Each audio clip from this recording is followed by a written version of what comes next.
Subscribe करें हमारे YouTube channel साधना gold को और पाएं वीडियोस सबसे पहले। बेल आइकन दबाना ना भूलें। राजा कैकेयी नरेश थे। राजा कैकेयी नरेश ने तपस्या किया। तपस्या करने के बाद उनको भगवान जब प्रकट हुए, कहा तुम क्या चाहते हो।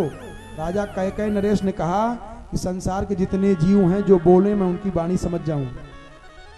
भगवान ने कहा समझ तो जाओगे, लेकिन इस रहस्य को किसी को बताओगे तो मर जाओगे। कहा ठीक है, और ये रहस्य जान गए। एक दिन राजा कैकेयी नरेश बैठ के रुके भोजन कर रहे थे। चींटी आई, चींटी आई, दाल चावल निकाल के गिरा दिए। वो चींटी लेके जाने लगी, रास्ते में एक चींटी फिर मिल गई। कहा कि दे दो हमको। वो चींटी ने कहा तो इतनी दरिद्र है कि राजा कैकेयी नरेश भोजन कर रहे हैं, इतना बड़ा भंडारा कराए हैं, तो हमसे छीन रही हो, वहीं जाके ले लो।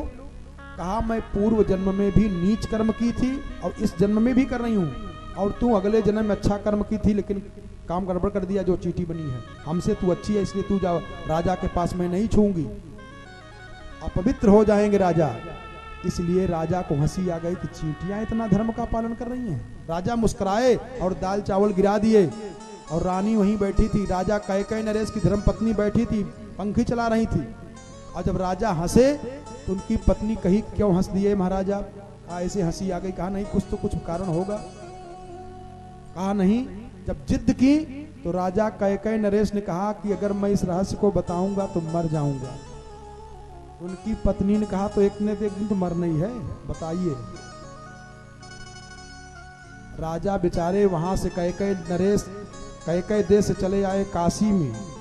काशी में चंदन की लकड़ी मंगा करके चिता लगा करके चिता पे लेट गए, क्योंकि काश्याम मरणान मुक्ति। लेकिन उनकी पत्नी जिद से हट नहीं रही है कि मर जाओ, कोई बात नहीं है, बताओ क्यों हंसे आप। तो एक बकरी बकरे से कह रही है कि कुआं में जो घास है हरी हरी वही लाओ। तो बकरा सींग से मार के कहता कि मैं क्या तेरे जैसा, तेरी बात मान करके पागल कैकेयी नरेश के जैसा जान दूंगा क्या। वही भरत जी ने अपनी माँ कैकेयी को ताना मारा कि जननी तू जननी भई। जैसे तेरी माँ अपने पति को खा गई, ऐसे तू भी अपनी माँ के जैसे हो के अपने पति को मार के खा गई। तेरे अंदर दया नहीं आई। अरे जननी तू जननी भई, विधि सन कछु न बसाई।